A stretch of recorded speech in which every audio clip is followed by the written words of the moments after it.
Professeur Jean-Christophe Lagier, vous êtes le chef du service de maladies infectieuses et tropicales à l'IHE Méditerranée Infection. Pouvez-vous nous décrire la manière dont la prise en charge clinique des patients positifs au coronavirus a été organisée à l'IHU ces dernières semaines? Bien sûr. Tout d'abord, il s'agit d'une progression dans notre organisation, étant donné que les patients sont arrivés de façon de plus en plus nombreuse entre le début de l'épidémie, le pic de l'épidémie, et la fin de l'épidémie actuellement, et sur une période relativement courte, qui était de moins de 9 semaines en tout, et avec un pic de 4 à 6 semaines.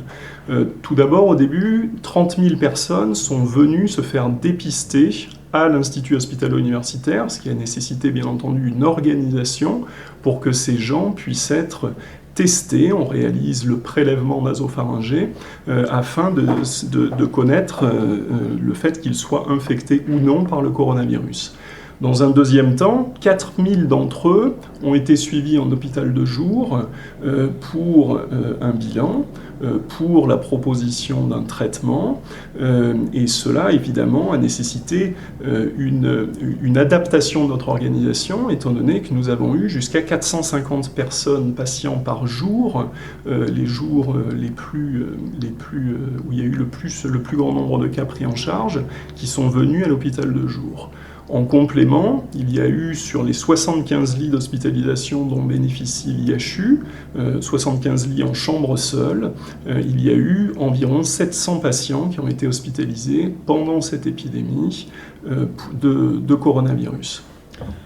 Avez-vous reçu de l'aide de la part de volontaires, par exemple, pour organiser la réponse de l'IHU à l'épidémie? Oui, je crois que c'est très important de préciser cela. Évidemment, bien entendu, toute cette organisation a nécessité une implication tout à fait exceptionnelle de l'ensemble des personnels médicaux, paramédicaux, administratifs, l'ensemble vraiment des personnels de l'IHU qui n'ont compté ni leurs heures ni leurs efforts. Mais bien entendu, tout ça n'aurait absolument pas été possible sans l'aide importante de l'assistance publique Hôpitaux de Marseille. À titre d'exemple, nous avons bénéficié du soutien, de l'apport de 69 infirmières supplémentaires par rapport à nos effectifs, de 13 aides-soignantes, de 4 cadres de santé, de personnel administratif également. Sur le plan médical, 58 médecins volontaires sont venus nous aider, nous ont apporté leur aide pour téléphoner aux patients, les recevoir en hôpital de jour, assurer la surveillance de ces infections. Il y a également eu 12 internes, ainsi que les externes des hôpitaux qui nous ont été d'une grande aide pour réussir finalement, dans une période très courte encore une fois, à prendre en charge tous ces patients. L'autre élément, c'est que, bien entendu, l'IHU, il y a eu également d'autres lits d'hospitalisation au sein de l'assistance publique, d'une part en réanimation, avec les patients les plus graves qui étaient pris en charge en réanimation, mais également dans d'autres unités d'hospitalisation qui ont été créées exprès pour cela, au-delà des patients pris en charge à l'IHU, et qui a permis finalement que l'établissement ne soit pas débordé pour la prise en charge de cette épidémie. Pouvez-vous nous expliquer en quoi l'IHU présente des spécificités en termes de prise en charge de patients en hospitalisation? Bien sûr. Tout d'abord, 75 chambres, exclusivement des chambres seules. C'est le premier élément qui me paraît important.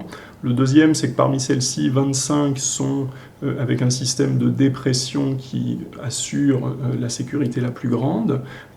Et l'autre élément primordial, c'est que les personnels sont régulièrement entraînés, d'une part parce que dans le quotidien, nous recevons tout au long de l'année des personnes qui sont infectées et potentiellement contagieuses, et d'autre part parce que ces personnes s'entraînent à respecter les protocoles d'isolement de façon très régulière. Merci.